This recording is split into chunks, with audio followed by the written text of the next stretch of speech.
It's UofL Today on 93.9 The Ville.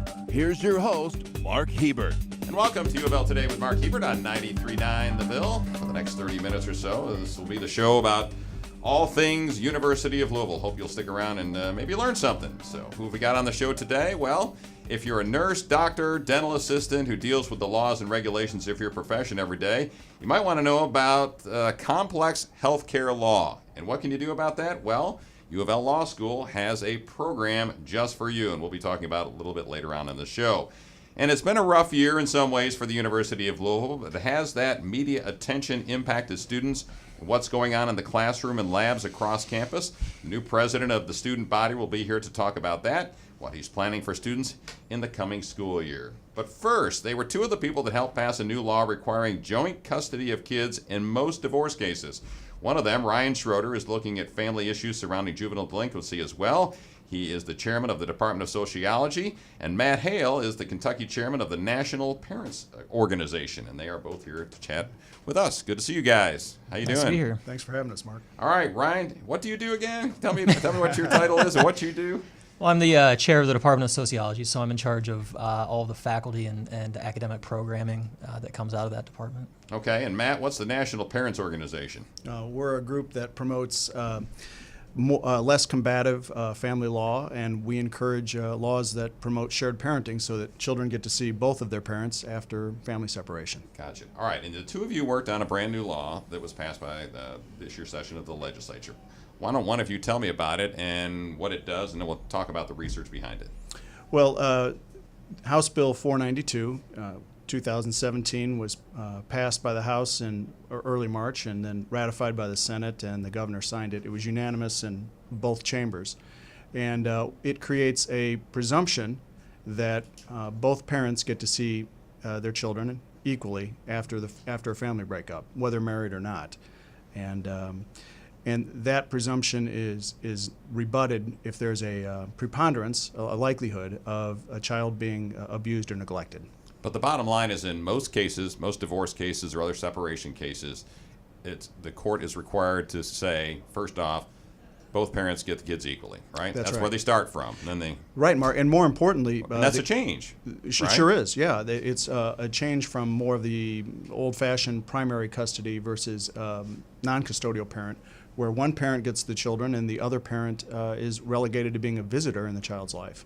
Okay. And as Ryan's research has shown, and many others, that's detrimental for children. Okay. And what I've learned is that the primary custody becomes conflictual for parents undergoing a divorce. So fighting for your children becomes part of the conflict that's Right. not healthy for children. And so does this law take that out?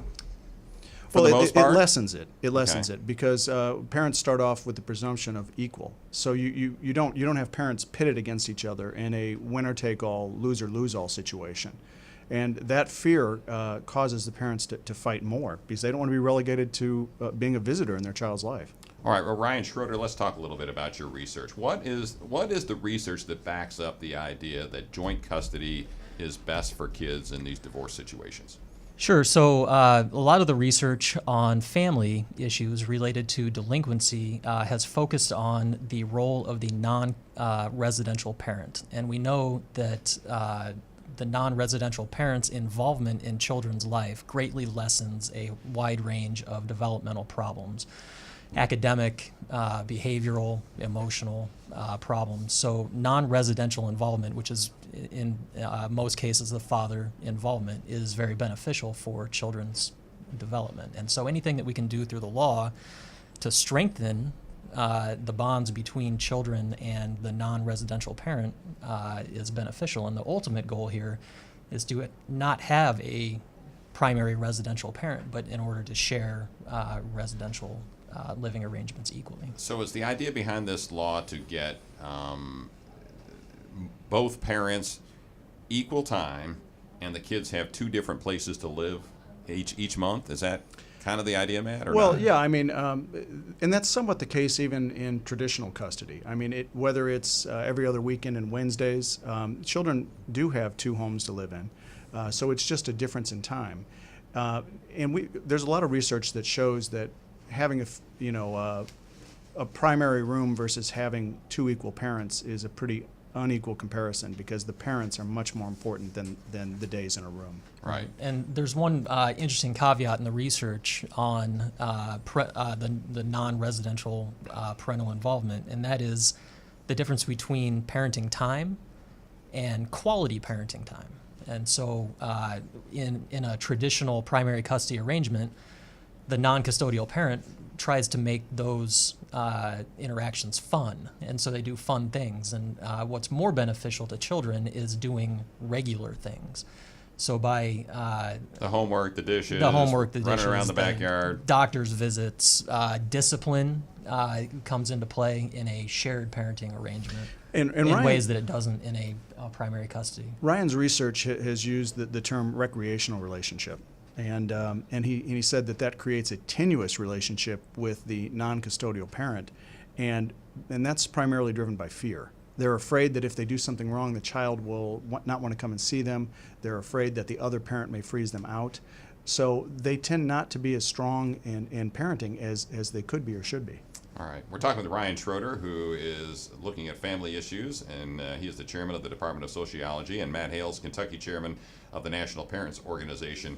Ryan, you sent me a little piece of paper here, about 4 pages or so, that had a lot of the research in it. And the one thing I thought was really interesting, the research concluded, this is I think a Canadian study, as I recall, the research concluded that although transitioning between two homes is difficult and stressful on kids, joint physical custody was viewed as beneficial compared to sole custody arrangements. Unhappy children in the study were those who lived with their mother and rarely saw their father. Is that right? Correct. Okay, so what's that tell me? If I'm a judge or if I'm trying to figure something out, or a parent, what should that tell me? That should tell you that if in cases of family separation, judges or other people involved should do everything they can to keep both parents involved in the lives of their children. And this is one attempt through the law to codify that. What have you found in your research here at UofL in terms of kid issues, divorces, separations, those kinds of things, and the impact on juvenile delinquency and those kinds of things that cause kids to have problems in school and other areas? Sure. So my research, part of my research has looked at family structure transitions. So we know that in the literature that children from divorced families have significantly higher levels of juvenile delinquency than children from two-parent households. But what I've looked at is the transition from a two-parent household to a one-parent household, but also the transition from a one-parent household to a two-parent household. One main finding there is that the actual transition from a two-parent household to a one-parent household has no impact on changes in behavior among children, even though children from divorced families still continue to commit delinquent acts at a much higher rate. And what that tells us is that there's something about the divorce process prior to the actual separation of the family that's causing these problems. The other part of that research found that the transition from a one-parent household to a two-parent household is actually associated with significant increases in delinquency. And the explanation there was, and that was surprising. And theoretically, it doesn't fit. No, that doesn't make sense to me. But the explanation is, is that in a single-parent household, children have sole access to that one parent. When you bring another parent into the household, that attention from the biological parent gets split with the new partner. And so supervision time by parents actually decreases and causes an increase in juvenile delinquency. I gotcha. I know this time always flies by, but we're about to wrap it up here. Ryan, what else are you working on through your studies at the University of Louisville on these family issues, juvenile delinquency, and how kids are impacted by divorce?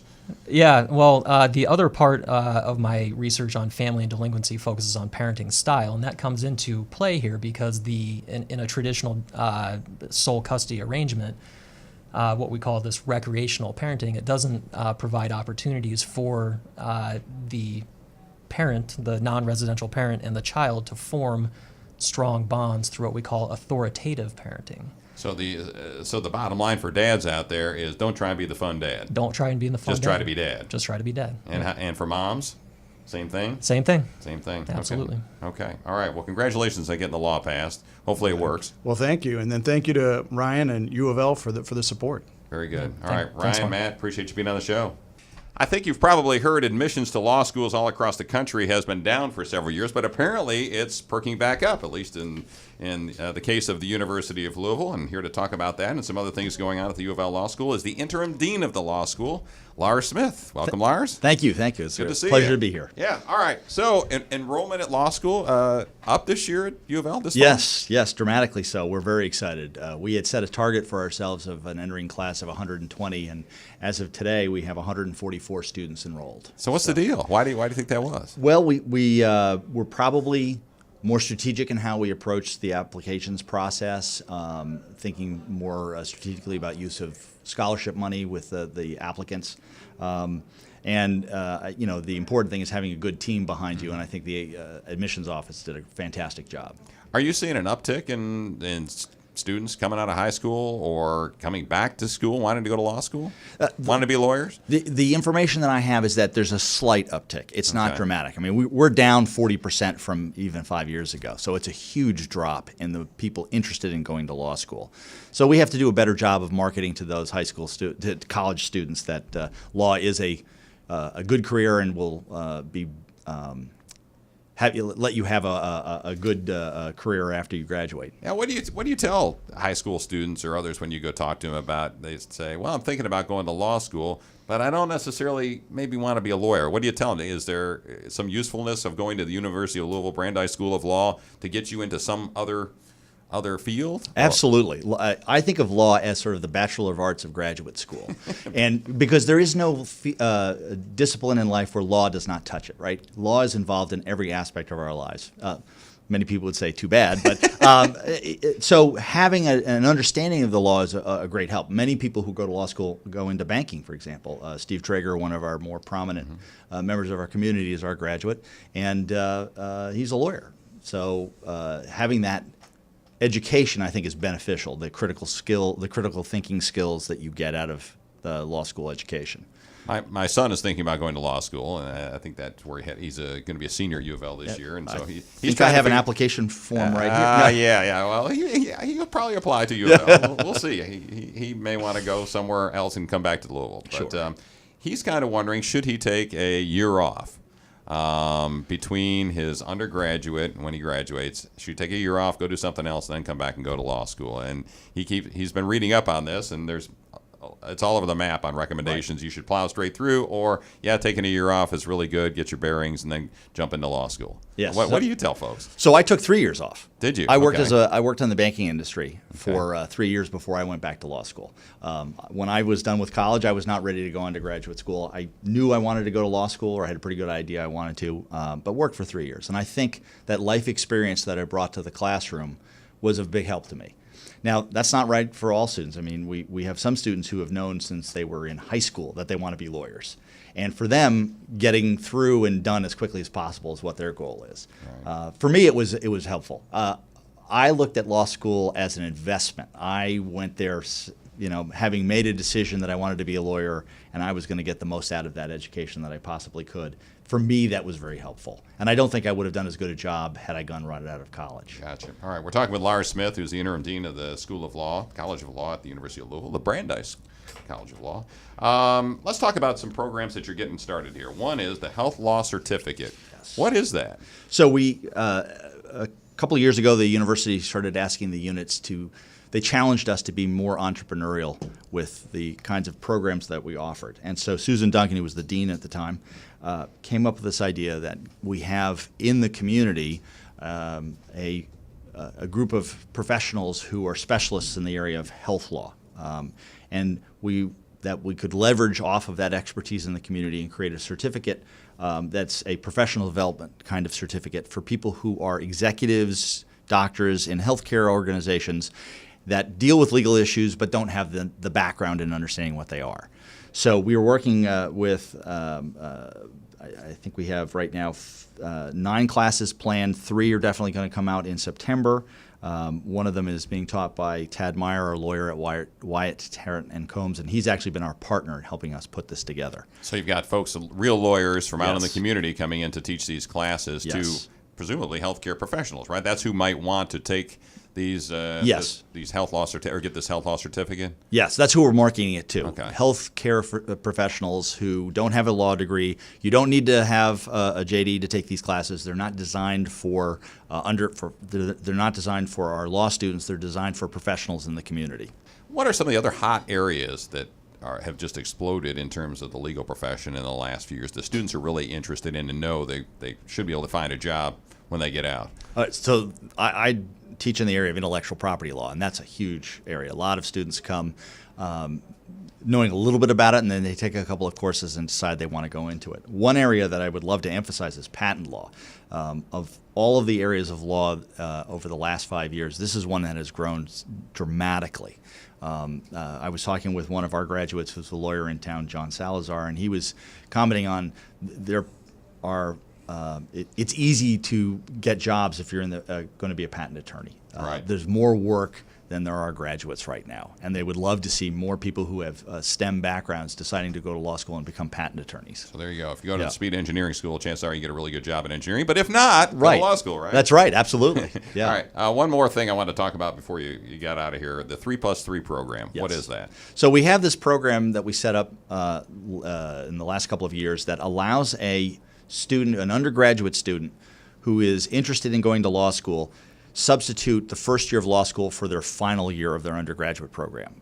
We partner with 4 universities: UofL, Campbellsville, Murray, and another one you don't have handy. Kentucky Wesleyan. Kentucky Wesleyan. Okay. And what we offer to the departments at those schools is that if they wish, they can allow their students to complete their undergraduate degree by doing the first year of law school. So hence 3+3. You graduate from your undergraduate program after you complete your first year of law school, saving a year of college. So basically you go to Campbellsville for 3 years. Yes. Get 3 years of undergraduate at Campbellsville. You come to the University of Louisville. You finish up your undergraduate degree from Campbellsville at UofL Law School. Yes, basically. exactly. Okay. Yes. And we. What's the idea behind that? Well, we wanted to offer, one of the things that we've heard a lot in the news is how expensive higher education is, law school is. This is an opportunity for somebody who knows they want to be an attorney to accelerate their program by 1 year. And we have our first enrollee this year. Her name is Lacey Parham, who is a graduate. She's a current student at the Department of Criminal Justice. So she's going to come to us, criminal justice at UofL. She's going to come to us and finish her last year of that program with us as her first year of law school. Very good. We're very excited. She's well qualified and knows exactly what she wants to do. She wants to go into the JAG Corps. Very good. Yeah. Good for her. And so that's a great way to save money. Save a year of college expenses. Right. So she's the kind of student. So you asked me about should you take a year off. If you know that you want to be a lawyer and have a goal for your career, no, then probably do the 3+3 program. Yeah, do the 3+3 program and Save get a it done year more quickly. Okay. Yeah. Any final notes about the College of Law at the University of Louisville? We're very excited. Orientation starts next week, and classes start on August 14th, and we're looking forward to the upcoming school year. Very good. Lars Smith, Interim Dean of the School of Law, College of Law at the University of Louisville. Thanks for being on the program. His fellow students voted him the new president of UofL's SGA, which stands for the Student Government Association. Vishnu Tirumala is from Corbin, Kentucky, and he takes over as student body president at a time of controversy mixed with some positive changes going on at UofL. Vishnu, good to see you again. Yeah, good to see you. And congratulations. Yeah, no, it's I guess, right? It's a great honor. It was a tough election, and I'm glad it worked out, and I'm glad to be here. All right, well, let's get a little background on you. You're from Corbin, down in southern Kentucky. Yep. How in the world did you get to UofL? That's a good question. So I went to Corbin High School, and then I spent 2 years at the Gatton Academy. And after that, I was kind of thinking, well, I want to stay not too far from home, but still want to be nearby. And I went to Louisville, and I just liked it. I just loved it. Like it was a cool city. It was a lot bigger than what I was used to, which is a little bit of what I was looking for. And it was not too far from mom and dad. So. And they gave me a pretty good scholarship and so forth. Gave you some money. Yeah, gave me some money. Sure, yeah, right? so all the check boxes, and I was like, guess I'm going here. And I checked out some of the other schools in the area, and I was like, I don't know, UofL was just by far and away what I was looking for. What's your major? I'm political science and philosophy now. Okay, and are you a McConnell Scholar or not? I'm not. Not a McConnell Scholar. Okay, so you got here, you got to U of L, your political science major. Why'd you decide to run for the president of the student body? Yeah, no, that's a good question. I'd been involved in student government really since I was a freshman. So when I came here, I did a program called Task Force Freshman, which is kind of like an internship program. And I just remained involved in some way or another. Someone asked me to, a friend asked me to run for Senate, the student Senate. I was elected there. And then I served on our service board, which kind of oversees community service in the area. And I just been involved where eventually people said, hey, have you ever thought about running for president? And I said, not really, but okay, like I'll take a look at it. And I said, well, the university's going through some challenges, and maybe I can help out and represent students. So here you are. Took a plunge, yeah. All right, we're talking with Vishnu Tirumala, who's from Corbin, Kentucky. He's the new president of the student body at the University of Louisville. What is SGA? What is that? Yeah, so SGA stands for the Student Government Association. So that consists of a few branches. So that's there's an executive, legislative, and judicial branch, just like our normal government. But we also have a student activities board. Those are the folks that planning the concerts, the big events, all throughout campus. Then we also have what I used to be on called the Engage Lead Serve board, and they plan big community service projects just throughout the year, make sure students are giving back to their community. What are some of the big issues in your mind for students at the University of Louisville? I mean, coming up this year, you're not seeing an increase in tuition, which is, I assume, good great for all students, right? It's great. What are some of the other things either that you're interested in, concerned about, or applauding as the head of the students at U of L? Yeah, so there's obviously a lot going on right now, so we want to make sure, and I think students are curious about, they have questions at least about, kind of accreditation issues, and they want to make sure that the campus is safe and that housing options are good, dining are good, the things that you see at most universities, I imagine. But I'd say that just from what I've worked with and what I've seen at the university so far with the administration, we've been doing a pretty good job about kind of moving on and building things up, especially in terms of transparency and being open with students. So in your mind, President Postal, interim president Greg Postal's done a pretty good job of talking with students and getting things on the right path? Yeah, I think he's been pretty open so far.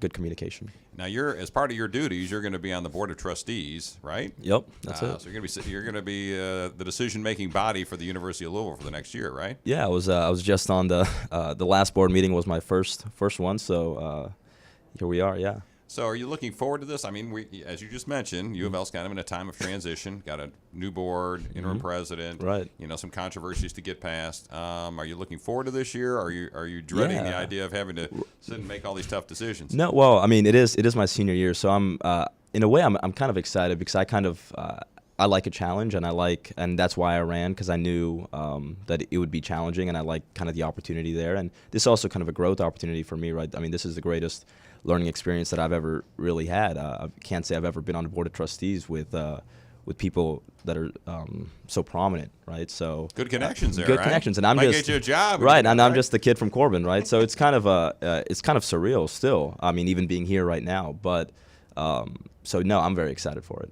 Talking with Vishnu Tirumala, who's the head of the SGA, the president of the Student Government Association at the University of Louisville. What have students thought about all this? Have they just, the stuff that's going on with accreditation, the NCAA investigation, some of those things, they just put their nose to the grindstone and said, you know what, I got classes to get through I got to get to a class at 9 o'clock and not worried about it too much, or are they concerned? Or I think that's mainly a lot of what you're seeing. Obviously, students are concerned, and especially with the accreditation, there was a kind of a brief period, I think, where students were kind of very concerned in terms of how is this going to work out. But I think now a lot more students are kind of assuaged, and they're saying, okay, things will probably play out. Administration's handling it, state government's handling it, and now I think they're kind of just focused on, okay, well, I've got class here in 2 or 3 weeks, and I've got to check my syllabus and make sure I've got my books, and kind of continue what they're here for, right? To continue to work on their education. So they're more worried about the day-to-day stuff that they have to go through. I think that's exactly right. And over the summer, you also worked as a freshman orientation staff. Or something. What did you do? So this past summer I was a member of the student orientation staff. So I amongst my peers, we welcomed all of our incoming freshmen really onto campus, kind of got them oriented, showed them where the food options are, where the libraries are, kind of got them acquainted, got them registered for their classes. I work with speed school students, and all my students, we were called Vishnu's Vipers or Vicious Vipers. So Of course you were. Right. So that was a lot of fun. Wrapped up a few weeks ago. So What'd you hear from these freshmen as they're coming in for orientation to get ready to start school at the University of Louisville? They're from all over the state and all over the country, as a matter of fact. Really, yeah. So what'd you hear from them? Are they excited? Are they wide-eyed? Don't know what the heck they're doing? I mean, you tell me. Right. So I mean, they just graduated high school, so I think for a lot of them it's still kind of surreal to even be at a college, especially if they're from out of state. I had a student who was from Michigan. We had some students who were from Alaska and California. So they're coming to Louisville and they're thinking, wow, this is kind of crazy. It's actually happening, and they're excited because they go around and at the end we talk to them about, well, how do you think orientation went? And they would all say, well, Vishnu, like I was kind of worried before, but now I'm excited. I want things to get going. Some people said, I want class to start next week, and I said, well, hold on, let's relax a little bit, pump the brakes. But I think they were all very excited to come down here and just kind of get going because they love what they saw. I love what they saw. Yeah, I'm sure they did. The general student experience and your personal experience at UofL, how's it been in the 4 years you've been here? Describe it. When you go home, talk to your mom and dad, and they say, hey, what's going on at UofL? What have you done? Right. What's been the good stuff? What's been the bad stuff? What do you tell them? Well, I think it's been great. It's been really transformative. So I remember when me and my dad first came down here for my orientation, he was kind of, he had never been to Louisville, to UofL, so he was kind of like, okay, well, where is this, and where are we, and are we even on this campus yet? And now, he comes back and he's always floored. He's like, wow, they've changed so much. I mean, and we're talking about like the beautification projects out by McDonald's and all over campus, all the new housing properties. So I feel like I've really seen kind of a transformative change. I mean, just the other day I was talking with, we've got so many new restaurants opening up on campus, and this fall we're having 5 new restaurants coming on campus with vegetarian options, halal options, a lot healthier options. We have the SRC just opened up when I got here, so it's really been kind of transformative to see all of that, and I've just been glad I've been here for that. Especially when we get students who went here in the 90s or 80s, and they come back for parent tours with their students, and they say, what happened? Where'd they go? Different campus. There used to be a huge gravel lot, and now there's a huge residence hall right there. So it's very different. And so that's what I tell my parents, and they love to hear that kind of stuff.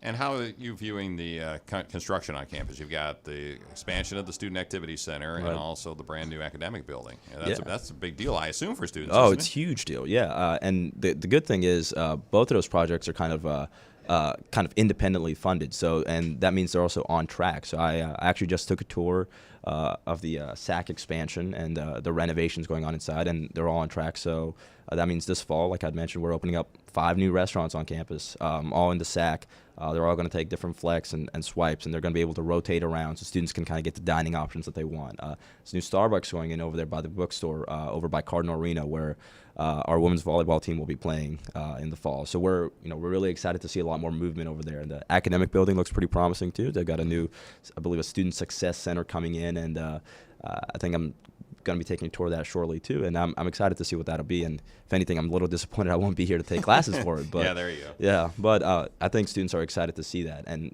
see the physical change on campus. All right. Vishnu Tirumala, good luck this year as the SGA president and serving on the board of trustees and other boards and being kind of an official at the University of Louisville. That's right. Thank you so much. All right, good deal. All right, since we had Vishnu on, we're talking about all these freshmen coming to classes on campus here in a couple of weeks. Did you know that all incoming freshmen at UofL are required to take a web-based alcohol awareness program and another web-based program on sexual assault prevention? Alcohol EDU/Haven is used at 500 institutions nationwide, including 4 other schools in Kentucky, Murray State, Center, Bellarmine, and UK. Did you know that? I did know that. We had to teach them that. All right, that'll about do it for us in this edition of UofL Today with Mark Hebert. Thanks for listening to UofL Today with Mark Hebert, and go Cards!